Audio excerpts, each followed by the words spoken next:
Bienvenidos viajeros del tiempo y del mito, a Pergaminos Olvidados. Soy Tomás y hoy te acompañaré en una historia que permanece viva en la memoria de los siglos.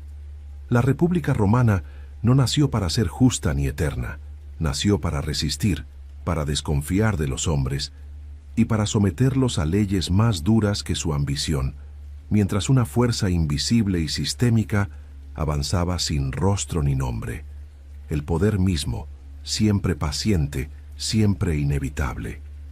Aquí no hay héroes puros ni villanos simples, solo voluntades enfrentadas al peso del tiempo, juramentos que se rompen, ideales que se deforman y una promesa silenciosa que atraviesa cada generación. Al final de este viaje comprenderás por completo cómo un pueblo que juró no volver a obedecer a un solo rey terminó caminando, sin notarlo, hacia algo mucho más grande y peligroso. Capítulo 1. El fin de los reyes. El último rey gobernaba rodeado de mármol, silencio y miedo. No era solo un hombre en el poder, era el recuerdo vivo de una idea que Roma ya no podía tolerar. La ciudad había crecido, sus linajes se habían endurecido y sus guerreros ya no aceptaban inclinar la cabeza ante la voluntad absoluta de uno solo. En las calles, el descontento no gritaba, se acumulaba. En los templos, los juramentos antiguos comenzaban a perder su fuerza. Algo estaba a punto de romperse, y todos lo sabían, aunque nadie lo dijera en voz alta. La monarquía romana no cayó de un día para otro. Se desgastó lentamente, como una piedra golpeada por la misma ola durante años. Los abusos del poder real habían ido más allá de lo tolerable, afectando tanto a las familias nobles como a los hombres libres que sostenían la ciudad con su trabajo y su sangre. La distancia entre el rey y el pueblo se volvió abismo. En ese vacío creció la certeza de que el trono ya no protegía a Roma, sino que la asfixiaba. El detonante no fue solo político, sino moral. La tradición relata que la deshonra infligida a una mujer noble encendió una indignación colectiva imposible de contener. No fue un acto aislado, sino el símbolo de un poder que ya no respetaba límites ni leyes. La ofensa se transformó en juramento, el juramento en conspiración, y la conspiración en acción abierta. Así, el rechazo al rey se volvió un rechazo al concepto mismo de realeza. Los líderes de la revuelta no se presentaron como salvadores, sino como restauradores de un orden más antiguo y más justo. Apelaron a la memoria de los antepasados, a las costumbres que existían antes de que un solo hombre concentrara toda la autoridad. Hablaron de equilibrio, de responsabilidad compartida y de vigilancia mutua. Prometieron que ningún ciudadano volvería a vivir bajo el capricho de una sola voluntad. La expulsión del rey fue rápida, pero no caótica. El pueblo no destruyó la ciudad ni atacó sus templos. El objetivo no era el colapso, sino la separación definitiva de una forma de gobierno considerada peligrosa. El monarca fue forzado al exilio, despojado de su autoridad y reducido a una figura del pasado. Con su partida, no solo terminó un reinado, terminó una era completa de la historia romana. La ciudad despertó sin rey, y ese silencio fue inquietante. Durante generaciones, la figura real había sido el centro del orden político y religioso. Ahora, ese espacio estaba vacío. No había trono que ocupar ni corona que heredar. En su lugar surgió una pregunta incómoda y urgente. ¿Cómo gobernarse sin repetir el error que acababan de cometer? La respuesta no sería inmediata ni sencilla. El miedo a que la monarquía regresara se convirtió en una obsesión colectiva. Cada decisión futura estaría marcada por ese trauma inicial. Se prohibió cualquier título que recordara al poder absoluto. Se rechazaron símbolos, gestos y palabras asociadas al reinado. La memoria del último rey se transformó en advertencia permanente, transmitida de generación en generación como un ejemplo de lo que nunca debía repetirse. Para evitar el retorno de un solo gobernante, se decidió dividir el poder, no como un acto de generosidad, sino como una medida de supervivencia. 2 magistrados ocuparían el lugar que antes pertenecía a uno solo. tendrían autoridad limitada en el tiempo y estarían obligados a supervisarse mutuamente. El mando ya no sería eterno, ni heredado, ni incuestionable. La ley comenzó a separarse de la persona. Antes, el rey encarnaba tanto la autoridad política como la religiosa y judicial. Ahora esas funciones empezarían a fragmentarse. El poder dejó de ser un rostro y pasó a convertirse en una estructura frágil, aún en construcción, pero consciente de sus propios riesgos. La ciudad aprendía, por primera vez, a desconfiar de sí misma. El juramento contra la monarquía no fue solo institucional, fue emocional. La palabra rey se volvió sinónimo de tiranía, de abuso y de amenaza. Incluso, siglos después, el simple rumor de que alguien aspiraba a un poder excesivo podía desatar sospechas y conflictos. La herida de la monarquía expulsada nunca cerró del todo. Se convirtió en cicatriz y, al mismo tiempo, en guía. No todos celebraron el cambio con la misma convicción. Algunos temían que la ausencia de un líder fuerte debilitara a la ciudad frente a enemigos externos. Otros desconfiaban de que el poder compartido terminara siendo un poder oculto, controlado por unos pocos. La incertidumbre se mezclaba con la esperanza. Roma avanzaba, pero sin saber exactamente hacia dónde. Las antiguas familias aristocráticas vieron una oportunidad. Sin rey, el peso de la política recaería en aquellos con linaje, riqueza y prestigio. Aunque el discurso hablaba de libertad colectiva, en la práctica comenzaba una nueva competencia por la influencia. El trono había desaparecido, pero la ambición seguía intacta. Simplemente había cambiado de forma. El pueblo, por su parte, experimentó una libertad ambigua. Ya no existía la figura absoluta que imponía su voluntad, pero tampoco un sistema claro que garantizara igualdad. La expulsión del rey fue un triunfo simbólico, no una solución definitiva. El verdadero desafío apenas comenzaba, escondido detrás de promesas solemnes y juramentos públicos. El recuerdo del último monarca se convirtió en relato fundacional. No se lo mencionaba para glorificarlo, sino para justificar cada límite impuesto al poder. Su figura fue reducida a advertencia histórica. En cada decisión política futura, su sombra estaría presente, recordando lo que ocurre cuando el control desaparece y la autoridad se concentra. Así nació un nuevo orden, no por idealismo puro, sino por miedo aprendido. El miedo a repetir el pasado fue más fuerte que cualquier ambición individual. La ciudad eligió caminar sobre leyes en lugar de arrodillarse ante hombres. No sabía aún que ese mismo temor, con el tiempo, también sembraría nuevas tensiones. El fin de los reyes no significó el fin del conflicto, significó su transformación. La lucha ya no sería contra una corona visible, sino contra fuerzas más sutiles, internas y persistentes. El poder había sido expulsado del trono, pero no de la naturaleza humana. Y esa realidad marcaría cada paso del camino que Roma estaba a punto de recorrer. Capítulo 2. La República y sus pilares. Tras la expulsión de los reyes, la ciudad se encontró obligada a inventarse a sí misma. No existía un manual ni un modelo perfecto que copiar. Cada decisión era un experimento cargado de temor y esperanza.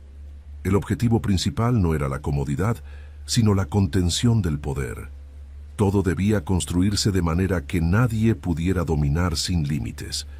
Así, el nuevo sistema nació marcado por la desconfianza como virtud fundamental.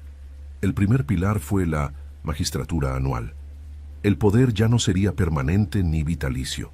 Los cargos más altos tendrían una duración estricta, pensada para impedir que la autoridad se arraigara demasiado en una sola persona. Gobernar se convirtió en un deber temporal, no en un derecho adquirido. El tiempo pasó a ser una barrera contra la tiranía, una cuenta regresiva constante para quien ejercía mando. La duplicidad del poder ejecutivo fue otro elemento clave. 2 cónsules compartían la máxima autoridad, obligados a cooperar y vigilarse mutuamente. Ninguno podía actuar sin el riesgo de ser bloqueado por el otro. Este equilibrio forzado no buscaba eficiencia absoluta, sino prevención. Era preferible un gobierno lento a uno absoluto. La parálisis ocasional se aceptaba como precio de la libertad.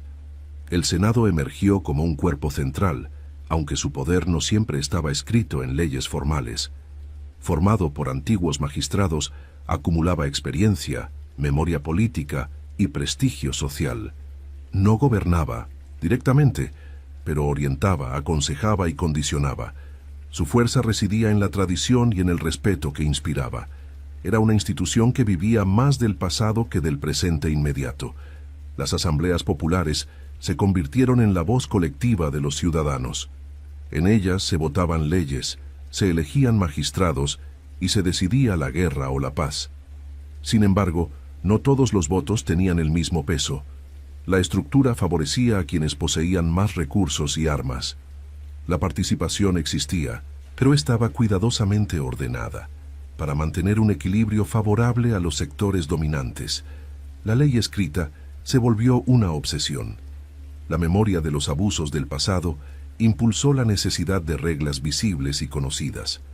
Las normas ya no podían depender solo de la interpretación de unos pocos. Se buscó que el derecho fuera accesible, aunque no siempre justo. La ley pasó a ser un arma de control, tanto para proteger como para limitar. El sistema judicial se separó progresivamente de la figura del gobernante. Los juicios, las penas y las apelaciones comenzaron a estructurarse como procesos, no como decisiones personales. Esto redujo la arbitrariedad, pero también introdujo complejidad. La justicia dejó de ser inmediata y se volvió lenta, a veces distante. Aún así, representaba un avance decisivo frente al pasado. La religión mantuvo un papel central, pero cuidadosamente integrado al orden político. Los rituales, augurios y sacerdocios seguían marcando el calendario público. Sin embargo, el poder religioso ya no justificaba un dominio absoluto. Se convirtió en acompañamiento, no en mandato supremo. Los dioses seguían siendo consultados, pero no gobernaban directamente la ciudad. El ejército ciudadano fue otro pilar esencial. No era una fuerza profesional permanente, sino una extensión de la comunidad. Quien votaba también combatía. Esto creó una relación directa entre derechos y deberes. La guerra dejó de ser asunto exclusivo de una élite y se transformó en responsabilidad compartida. Esa conexión forjó una identidad colectiva profundamente marcada por la disciplina.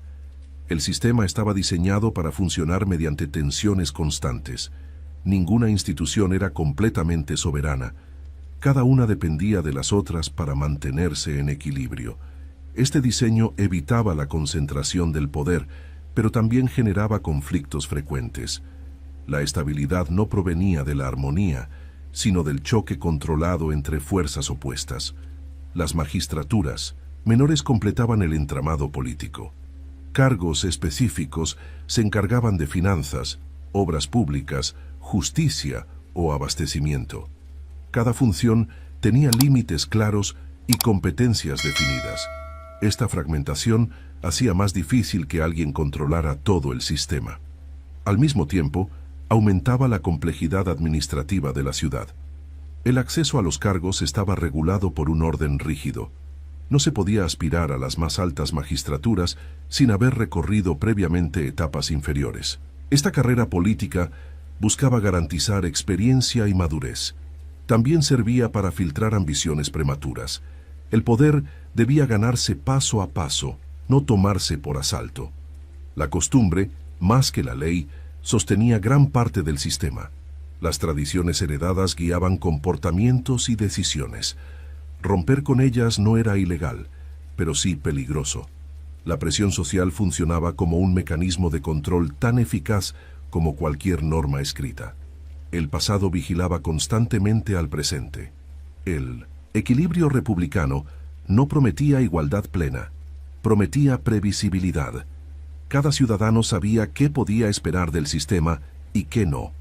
Las reglas eran claras para quienes las conocían. Esa claridad generaba estabilidad, aunque también exclusión. El orden se mantenía, incluso si no todos se beneficiaban por igual. El miedo al regreso de la monarquía impregnaba cada institución. Cualquier gesto de poder excesivo era observado con recelo. La sospecha se convirtió en una herramienta política legítima. Acusar a alguien de aspirar a la realeza era una de las denuncias más graves posibles. El sistema se protegía a sí mismo mediante el temor compartido. Con el tiempo, estos pilares demostraron ser resistentes, pero no infalibles. Funcionaban mientras las ambiciones se mantenían dentro de ciertos límites. La estructura podía contener tensiones, pero no infinitamente. Aún así, durante siglos, este diseño permitió a Roma crecer sin romperse de inmediato. La República no fue una creación idealista, sino una construcción pragmática nacida del trauma. Sus pilares no buscaban la perfección, sino la supervivencia. Cada institución era una respuesta a un miedo concreto del pasado. Y mientras ese miedo permaneció vivo, el sistema logró sostenerse, avanzando con paso firme sobre un equilibrio siempre frágil. Capítulo 3. Patricios y plebeyos. Dentro de la ciudad coexistían dos mundos que compartían murallas pero no destino. Las diferencias no siempre eran visibles en la vestimenta o en el lenguaje, sino en el acceso al poder, a la tierra y a la ley. Mientras unos heredaban prestigio y protección, otros heredaban deudas y silencio. La convivencia no era armónica, era tensa y constante, como una cuerda estirada que podía romperse en cualquier momento. Los patricios se veían a sí mismos como guardianes del orden y de las tradiciones. Decían proteger a la ciudad de la inestabilidad y del caos. Controlaban los principales cargos, los rituales religiosos y la interpretación de las leyes. Su autoridad no dependía solo de la riqueza, sino del linaje y de la memoria ancestral. El pasado era su mayor argumento político. Los plebeyos, en cambio, sostenían la ciudad con su trabajo y su sangre. Eran agricultores, artesanos y soldados. Sin ellos no había cosechas ni ejércitos, pero aún así carecían de representación real. Podían luchar por la ciudad, pero no decidir su rumbo. Esta contradicción se convirtió en una herida abierta que nunca dejó de supurar. La ley, aunque escrita, no era igual para todos. Su interpretación quedaba en manos de quienes conocían los ritos y las fórmulas exactas. La ignorancia legal se transformaba en una trampa silenciosa. Muchos perdían tierras o libertad sin comprender del todo el proceso. La justicia existía, pero no siempre estaba al alcance de quienes más la necesitaban. La deuda fue una de las armas más crueles de la desigualdad. Un mal año de cosecha podía condenar a una familia entera. El endeudamiento llevaba a la pérdida de tierras y, en casos extremos, a la servidumbre. Esta situación generó un resentimiento profundo, no explosivo sino persistente. La tensión crecía sin estallar, acumulándose generación tras generación. La respuesta plebeya no fue inmediata ni violenta, fue estratégica. Cuando el descontento alcanzó un punto crítico, los hombres comunes tomaron una decisión radical: retirarse. Abandonaron la ciudad, dejando a los gobernantes sin fuerza laboral ni ejército. Este acto silencioso fue más poderoso que cualquier rebelión armada. Demostró que sin ellos, el sistema no podía funcionar. El miedo al colapso obligó a negociar. Por primera vez, se reconoció que la estabilidad dependía de la inclusión parcial de quienes habían sido ignorados. Así surgieron nuevas figuras políticas destinadas a proteger a los ciudadanos comunes. No eran gobernantes absolutos, pero sí defensores con capacidad de frenar abusos. El poder comenzaba a abrir pequeñas grietas. Estas concesiones no eliminaron el conflicto, solo lo transformaron. Cada avance era seguido de resistencia. Cada derecho reconocido encontraba límites cuidadosamente impuestos. La lucha dejó de ser abierta y pasó a ser institucional. Se trasladó a asambleas, vetos y procedimientos. El enfrentamiento ya no era físico, sino político y legal. La igualdad nunca fue total. Lo que se conquistaba era protección, no dominio. Sin embargo, el simple hecho de ser escuchados cambió la dinámica interna. Los plebeyos comenzaron a verse como parte activa del sistema, no solo como su base silenciosa. Esta transformación mental fue tan importante como cualquier reforma concreta. Las tensiones se reflejaban incluso en el calendario político. Las reuniones, las votaciones y las decisiones estaban cargadas de simbolismo. Cada gesto podía interpretarse como avance o retroceso. El equilibrio era frágil y dependía de la voluntad de ambos lados de no romperlo por completo. Las familias patricias, aunque reacias, comprendieron que la exclusión total era peligrosa. Un sistema que ignoraba a la mayoría estaba condenado a la inestabilidad permanente. Poco a poco aceptaron compartir ciertos espacios, aunque siempre defendiendo sus privilegios esenciales. El poder se negociaba, pero nunca se regalaba. La apertura permitió el surgimiento de nuevas élites dentro del grupo plebeyo. Hombres hábiles en la política comenzaron a destacar como mediadores entre ambos mundos. Esto generó nuevas tensiones internas. No todos los plebeyos se beneficiaban por igual de las conquistas logradas. La desigualdad cambiaba de forma, pero no desaparecía. La lucha entre patricios y plebeyos no fue una guerra abierta, sino un pulso prolongado. Cada reforma era fruto de presión, desgaste y cálculo. Nada se obtenía sin resistencia. Este proceso moldeó una cultura política basada en la negociación constante y en la sospecha mutua. El conflicto también fortaleció las instituciones. Para contener las demandas, el sistema tuvo que volverse más flexible. Las leyes se adaptaron, los procedimientos se ampliaron y las tradiciones se reinterpretaron. El cambio no era rápido, pero era acumulativo. Cada concesión dejaba una huella permanente. La identidad colectiva comenzó a transformarse. Ya no se trataba solo de linajes antiguos, sino de pertenencia a una comunidad más amplia. La idea de ciudadanía empezó a ganar terreno, aunque de manera limitada. Ser parte de la ciudad significaba, poco a poco, algo más que obedecer. A pesar de los avances, el resentimiento nunca desapareció del todo.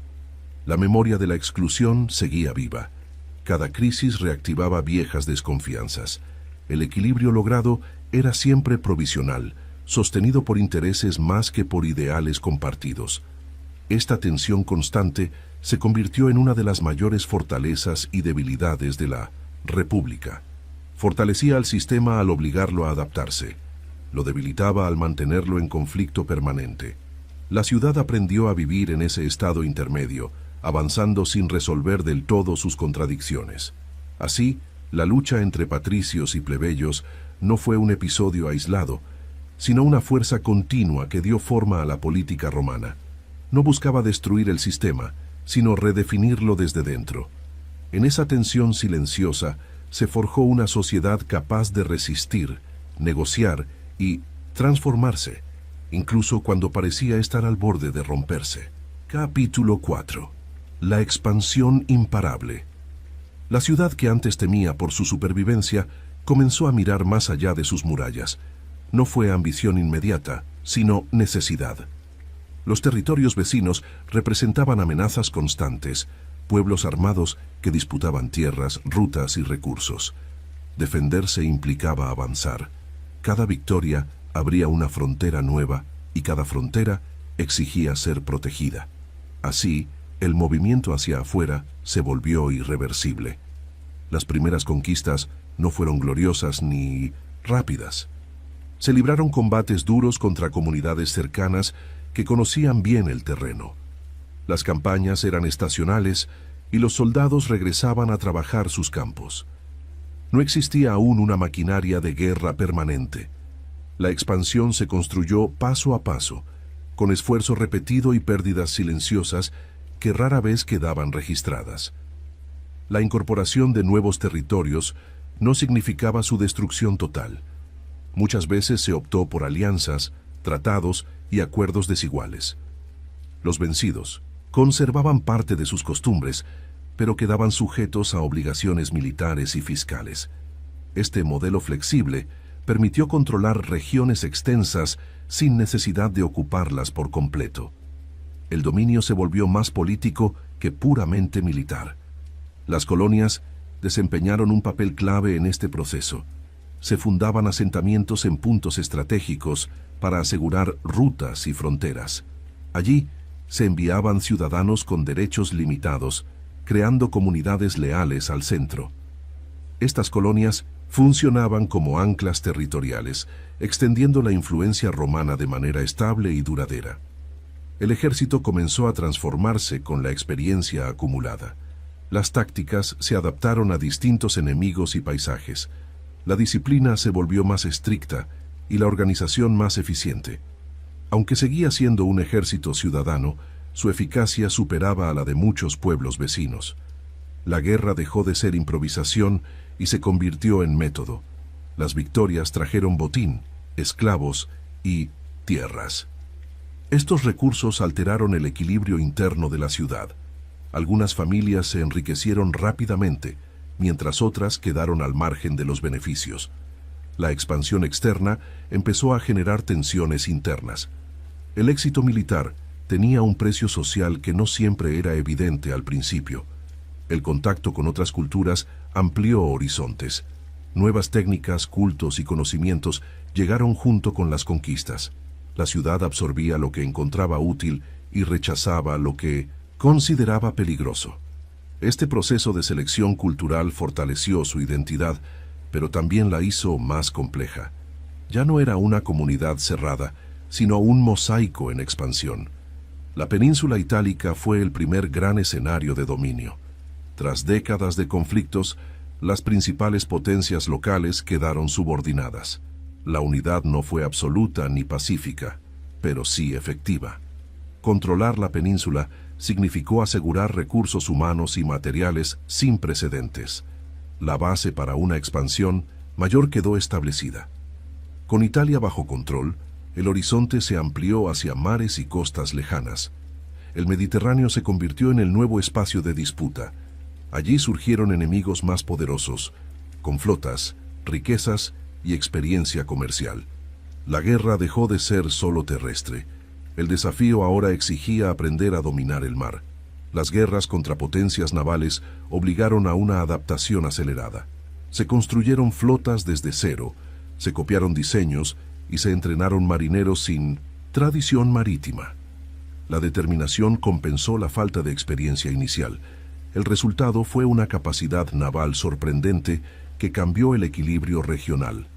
Cada gran victoria ampliaba el radio de acción y también la responsabilidad. Gobernar territorios lejanos implicaba delegar autoridad y confiar en magistrados con amplios poderes. La distancia debilitaba el control directo. La expansión, que había sido solución, comenzaba a sembrar nuevos problemas de gestión y lealtad. Las provincias se convirtieron en fuentes de riqueza constante. Tributos, impuestos y recursos fluían hacia el centro. Este flujo sostuvo obras públicas, ejércitos y campañas futuras. Al mismo tiempo, creó incentivos para abusos y corrupción en los territorios dominados. El poder provincial se volvió tentador y peligroso. La población de la ciudad creció impulsada por la llegada de esclavos y migrantes. La estructura social se transformó rápidamente. Oficios, mercados y barrios enteros cambiaron de rostro. La prosperidad era visible, pero desigual. La expansión traía abundancia para algunos y precariedad para otros. La ideología del dominio comenzó a consolidarse. Conquistar ya no era solo defenderse, era cumplir un destino percibido como legítimo. La idea de superioridad cultural y política se fortaleció con cada victoria. Este convencimiento profundo alimentó nuevas campañas y justificó sacrificios continuos. Sin embargo, no todas las regiones aceptaron el dominio sin resistencia. Rebeliones estallaban de forma periódica. Sofocarlas requería recursos y dureza. La paz era frágil y siempre provisional. Mantener el control se volvió tan costoso como obtenerlo. La expansión exigía vigilancia constante. La experiencia acumulada en campañas lejanas creó líderes militares con prestigio personal. Estos hombres eran admirados por sus tropas y temidos por sus enemigos. El éxito en el campo de batalla se transformó en capital político. La guerra empezaba a influir directamente en la vida interna de la República. El mapa conocido se amplió de manera irreversible. Las fronteras ya no eran líneas cercanas, sino espacios distantes y diversos. Gobernar ese mundo en crecimiento requería algo más que las antiguas estructuras. Aunque la expansión parecía imparable, sus efectos comenzaban a poner a prueba los límites del sistema que la había hecho posible. Capítulo 5. Guerras que forjaron imperios. El conflicto dejó de ser un episodio ocasional y se convirtió en un estado permanente. La guerra ya no solo defendía fronteras, ahora moldeaba instituciones, hábitos y expectativas. Cada campaña alteraba la relación entre ciudadanos y mando, entre sacrificio y recompensa. En ese proceso, el combate pasó a ser una escuela donde se aprendía disciplina, obediencia y ambición. El campo de batalla se transformó en un laboratorio político. Las guerras contra Cartago marcaron un punto de inflexión decisivo. No eran enfrentamientos locales, sino choques entre potencias con visiones distintas del mundo. El enemigo dominaba el mar y el comercio, obligando a una adaptación acelerada. La resistencia prolongada exigió recursos inmensos y una movilización sin precedentes. El conflicto dejó claro que la supervivencia dependía de aprender más rápido que el adversario. La derrota inicial no quebró la voluntad colectiva. Al contrario, reforzó una determinación austera y paciente. Se aceptaron pérdidas devastadoras sin renunciar al objetivo final. La estrategia se volvió más flexible, menos dependiente de victorias rápidas. Se comprendió que la perseverancia podía vencer incluso al genio militar más brillante. La guerra pasó a medirse en años, no en batallas aisladas. El triunfo final sobre Cartago transformó el equilibrio del Mediterráneo. No solo eliminó a un rival histórico, sino que abrió rutas, territorios y oportunidades impensables. El botín fue enorme, pero más importante fue la experiencia adquirida. El ejército emergió más profesional, más consciente de su fuerza y de su influencia. El éxito dejó una huella profunda en la mentalidad colectiva. Las campañas en el mundo helenístico presentaron desafíos distintos. Allí no se enfrentaban tribus dispersas, sino reinos organizados con tradiciones militares refinadas. La confrontación obligó a perfeccionar tácticas y a integrar nuevas formas de combate. El contacto con esa cultura dejó marcas duraderas en el pensamiento, el arte y la política. La guerra se volvió también un intercambio cultural forzado. Cada victoria ampliaba el radio de acción y también la complejidad del mando. Los generales operaban lejos del control directo de la ciudad. Tomaban decisiones autónomas, negociaban, castigaban y recompensaban. Esa distancia fortalecía su autoridad personal. La línea entre obediencia institucional y lealtad individual comenzaba a difuminarse. Las recompensas de la guerra se convirtieron en un factor central de motivación. Tierras, botín y prestigio esperaban al final de cada campaña. Para muchos, el servicio militar dejó de ser un deber temporal y pasó a ser una vía de ascenso social. Esta transformación alteró la relación entre ejército y ciudadanía. El soldado empezó a mirar más al general que a las instituciones. Las guerras prolongadas exigieron una logística sofisticada. Abastecer ejércitos en territorios lejanos implicaba organización, contratos y redes de suministro. La economía se militarizó en muchos aspectos. Comerciantes y políticos encontraron oportunidades en ese flujo constante de recursos. La frontera entre interés público y beneficio privado se volvió cada vez más difusa. El impacto humano fue inmenso. Generaciones enteras crecieron bajo la sombra del reclutamiento. Las ausencias prolongadas afectaron campos, familias y comunidades. La violencia dejó de ser excepcional y se integró a la vida cotidiana. La guerra moldeó caracteres, endureció costumbres y normalizó el sacrificio como virtud cívica. La experiencia acumulada creó un cuerpo de oficiales experimentados. Estos hombres no solo sabían combatir, sino también administrar territorios y negociar con poblaciones sometidas. Su influencia se extendía más allá del campo de batalla. La guerra les otorgaba una autoridad que ninguna magistratura civil podía igualar. El prestigio militar se convirtió en capital político. Las derrotas, cuando ocurrieron, también dejaron lecciones duras. Obligarían a reformas, ajustes y replanteamientos estratégicos. Cada fracaso evidenciaba debilidades estructurales. La respuesta casi siempre fue profundizar la disciplina y reforzar la jerarquía. El sistema aprendía a través del dolor, corrigiendo errores a un alto costo humano. La guerra social reveló fisuras internas profundas. Aliados de larga data exigieron reconocimiento y derechos plenos. El conflicto no fue contra un enemigo externo, sino dentro del propio tejido político. La victoria militar resolvió la rebelión, pero no eliminó el descontento. Mostró que el dominio sin integración tenía límites claros. Las campañas también redefinieron la noción de enemigo. Ya no se trataba solo de amenazas inmediatas, sino de pueblos lejanos con culturas distintas. La deshumanización facilitó la conquista, pero dejó secuelas morales. La expansión se justificaba como necesidad, aunque implicara una violencia sistemática y organizada. El triunfo constante alimentó una confianza peligrosa. Se empezó a creer que ninguna derrota podía ser definitiva. Esta seguridad excesiva redujo la prudencia política. La guerra, antes medio de supervivencia, se convirtió en instrumento de ambición. El éxito repetido comenzó a erosionar la moderación que había sostenido el sistema. La influencia del ejército en la política interna se hizo cada vez más evidente. Las decisiones civiles debían considerar la reacción de las legiones. El equilibrio entre poder militar y autoridad institucional se volvió inestable. La guerra había creado herramientas formidables, pero también actores con intereses propios. Cada conflicto dejó cicatrices visibles e invisibles. Territorios ganados, poblaciones desplazadas y una sociedad transformada por la violencia continua.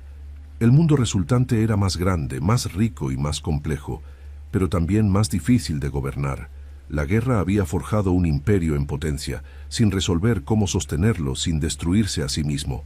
Así, los conflictos decisivos no solo cambiaron mapas y fronteras, cambiaron mentalidades, expectativas y relaciones de poder. La República salió victoriosa en apariencia, pero profundamente alterada por el camino recorrido. Las guerras que la engrandecieron también sembraron las semillas de tensiones futuras, invisibles aún, pero ya irreversibles. Capítulo 6. Crisis, corrupción y poder. La abundancia llegada de las conquistas no trajo equilibrio, sino una presión constante sobre un sistema pensado para una ciudad más pequeña. La riqueza se concentró con rapidez y alteró los incentivos políticos. Gobernar dejó de ser un deber austero y pasó a ser una oportunidad. La distancia entre la norma y la práctica comenzó a ensancharse sin ruido, como una grieta que crece bajo una estructura imponente. Las provincias se convirtieron en espacios de explotación. Magistrados enviados a gobernarlas disponían de amplias facultades y de escaso control efectivo. La recaudación, la justicia y el mando militar quedaban en manos de pocos durante periodos breves, lo que incentivaba el saqueo rápido. El retorno a la ciudad con fortunas visibles normalizó una cultura de enriquecimiento acelerado. El Senado, depositario de la tradición, empezó a perder autoridad moral.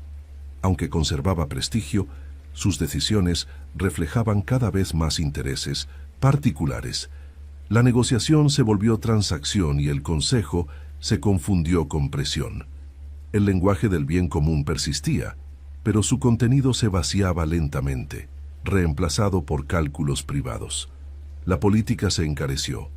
Competir por cargos exigía recursos para campañas, alianzas y favores. La deuda política se volvió una moneda habitual. Quien alcanzaba una magistratura quedaba obligado a devolver apoyos, no a cumplir principios. Esta lógica circular debilitó la confianza pública y reforzó redes informales de poder. La desigualdad social se profundizó. Grandes propiedades absorbieron pequeñas parcelas, desplazando a campesinos que habían servido durante años en campañas lejanas. El retorno a campos perdidos transformó a veteranos en dependientes urbanos. La ciudad creció desordenadamente, con una población vulnerable y disponible para la manipulación política. El abastecimiento de alimentos se convirtió en una herramienta de control. Garantizar el grano calmaba tensiones y aseguraba lealtades temporales. La gestión de esta necesidad básica otorgaba influencia inmediata. La política descendió al terreno de la urgencia cotidiana, donde la promesa de estabilidad superaba a cualquier proyecto a largo plazo. Las instituciones, diseñadas para el equilibrio, comenzaron a bloquearse entre sí. Vetos cruzados y procedimientos interminables impedían respuestas rápidas. La parálisis generaba frustración y abría espacio a soluciones excepcionales. El recurso a medidas extraordinarias dejó de ser raro y pasó a ser tentador. Las leyes, antes barrera contra el abuso, se multiplicaron hasta volverse opacas. La complejidad favoreció a quienes dominaban el lenguaje jurídico. La justicia se alargó y se volvió selectiva. La percepción de impunidad para los poderosos minó la legitimidad del orden existente. La violencia política reapareció en las calles. Enfrentamientos entre facciones, intimidaciones y asesinatos marcaron una escalada peligrosa. El conflicto dejó de ser solo institucional y recuperó un carácter físico. La seguridad pública se resintió y la normalidad comenzó a depender de equilibrios frágiles. Los tribunales populares, concebidos como contrapeso, se transformaron en escenarios de presión. Las decisiones podían inclinarse por la emoción del momento o por intereses organizados. El juicio dejó de ser un espacio sereno y pasó a ser un campo de batalla retórico. La justicia se politizó de manera abierta. Las reformas propuestas para corregir excesos encontraron resistencias feroces. Cada intento de redistribución o control era percibido como amenaza existencial por quienes se beneficiaban del desorden. La reacción fue bloquear, desacreditar y desgastar. El sistema mostraba una capacidad notable para defender sus privilegios. El mando militar siguió ganando peso en este contexto. La promesa de orden y eficacia contrastaba con la lentitud civil. La lealtad de las tropas ofrecía una solución tangible a la inseguridad. El equilibrio entre autoridad y fuerza se desplazó peligrosamente hacia esta última. Las alianzas políticas se volvieron inestables. La fidelidad ideológica cedió ante la conveniencia momentánea. Pactos efímeros reemplazaron compromisos duraderos. La previsibilidad del proceso político se erosionó, aumentando la sensación de crisis permanente. La moral pública se adaptó al nuevo entorno. Prácticas antes condenadas se normalizaron por repetición. El escándalo dejó de sorprender y la denuncia perdió fuerza. La corrupción no era solo un problema legal, sino una cultura que se extendía silenciosamente. Los intentos de restaurar la austeridad chocaron con la realidad de un mundo transformado. El pasado ya no podía servir como modelo intacto. La estructura seguía en pie, pero sus fundamentos se habían debilitado. Mantener la forma sin cambiar el contenido agravaba la tensión. La confianza entre gobernantes y gobernados se resquebrajó. La política se percibía distante y utilitaria. El ciudadano común buscaba protección inmediata más que principios abstractos. Esta expectativa reducida facilitó la aceptación de soluciones de fuerza. La crisis no fue un colapso súbito, sino un desgaste continuo. Cada concesión al abuso parecía pequeña, pero acumulativa. El sistema seguía funcionando, aunque cada vez con mayor costo social y moral. En ese contexto, el poder empezó a buscar nuevos caminos para imponerse cuando las reglas ya no bastaban. Capítulo 7. El ascenso de los hombres fuertes. Cuando las reglas dejaron de ofrecer soluciones claras, el vacío fue ocupado por personalidades capaces de imponer orden donde las instituciones dudaban. No surgieron como enemigos declarados del sistema, sino como respuestas a su debilidad. Su autoridad no provenía solo de cargos legales, sino del prestigio ganado en campañas, del favor popular y de la lealtad personal de quienes los seguían. En tiempos de incertidumbre, la firmeza se volvió un valor superior a la moderación. Estos hombres comprendieron algo esencial. El poder ya no se obtenía solo en los espacios tradicionales, sino en la capacidad de actuar. Prometían estabilidad, justicia rápida y seguridad. Frente a la parálisis política, ofrecían decisión. Frente a la corrupción difusa, presentaban una figura concreta a la que obedecer. Su atractivo creció no por ambición explícita, sino por contraste con un orden desgastado. El vínculo con las tropas fue decisivo. Los ejércitos ya no se componían únicamente de ciudadanos temporales, sino de veteranos que dependían de sus comandantes para tierras y recompensas. La lealtad se desplazó gradualmente de la ciudad abstracta hacia la persona tangible que garantizaba sustento. Esta relación directa alteró profundamente el equilibrio político tradicional. La popularidad se convirtió en una herramienta tan poderosa como la ley. Medidas favorables a las masas urbanas y a los soldados aseguraban apoyo inmediato. El aplauso sustituyó al consenso y la urgencia desplazó al debate. La política adoptó un ritmo acelerado, guiado por emociones colectivas y promesas concretas. Las magistraturas excepcionales, concebidas para momentos críticos, comenzaron a utilizarse con mayor frecuencia. El argumento de la necesidad justificaba la concentración temporal de poder. Sin embargo, lo temporal tendía a prolongarse. Cada excepción debilitaba un poco más la normalidad institucional, preparando el terreno para nuevas concentraciones de autoridad. Las rivalidades personales intensificaron el conflicto. No se trataba solo de programas políticos, sino de enfrentamientos entre líderes con bases de apoyo distintas. La competencia dejó de ser ideológica y se volvió estratégica. Cada bando buscaba neutralizar al otro mediante alianzas, propaganda y demostraciones de fuerza. El uso de la violencia se volvió más directo. Milicias privadas, intimidaciones y enfrentamientos abiertos marcaron una escalada peligrosa. El espacio público perdió neutralidad. Las decisiones se tomaban bajo presión y la legalidad se adaptaba a la correlación de fuerzas del momento. La figura del reformador adquirió un carácter ambiguo. Propuestas necesarias para corregir abusos eran percibidas como amenazas por sectores establecidos. La resistencia fue feroz y en muchos casos sangrienta. El mensaje era claro. Cambiar el equilibrio implicaba riesgo personal extremo. El precedente de que un individuo pudiera desafiar al sistema y sobrevivir alteró todas las expectativas. La audacia se convirtió en modelo. Otros aspirantes imitaron tácticas y discursos. El ciclo se aceleró, con cada nuevo actor empujando los límites un poco más lejos. Las instituciones intentaron adaptarse, pero siempre un paso atrás.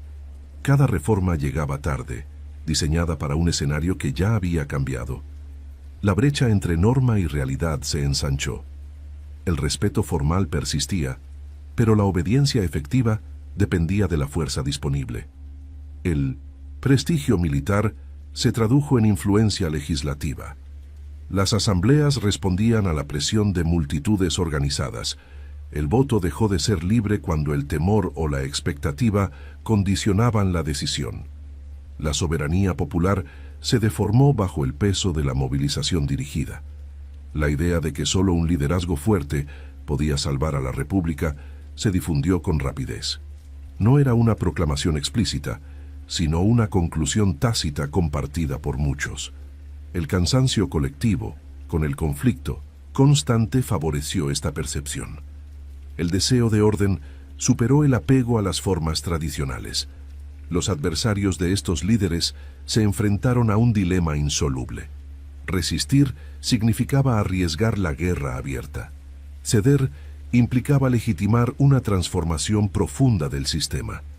La indecisión debilitó aún más la autoridad institucional, reforzando a quienes actuaban con determinación.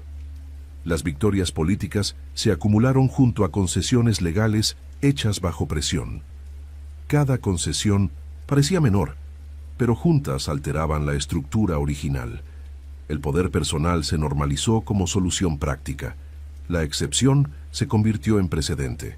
La frontera entre legalidad e ilegalidad se volvió borrosa. Acciones justificadas por la urgencia eran toleradas y luego olvidadas. El pasado reciente se reescribía para acomodar el presente. La memoria institucional se fragmentó, perdiendo coherencia.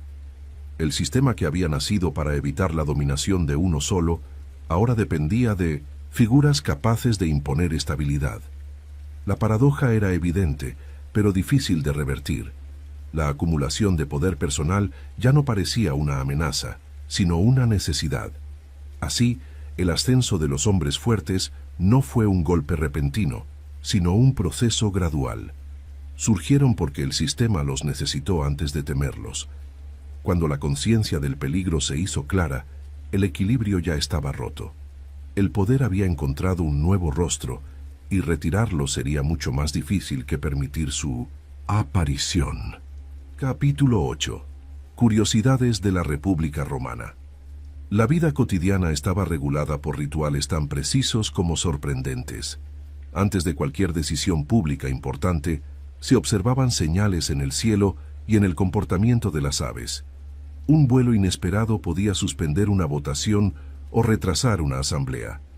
Estas prácticas no eran supersticiones marginales, sino parte formal del proceso político. La incertidumbre del mundo se integraba al gobierno mediante símbolos. Los magistrados no recibían salario por sus cargos. Gobernar implicaba gastar recursos propios en banquetes, juegos y obras públicas. Esta costumbre reforzaba el prestigio social, pero también excluía a quienes no poseían fortuna. El poder político se entrelazaba con la capacidad económica de manera directa. La generosidad pública era, al mismo tiempo, inversión privada en reputación. El calendario estaba lleno de días en los que no se podía realizar ninguna actividad política.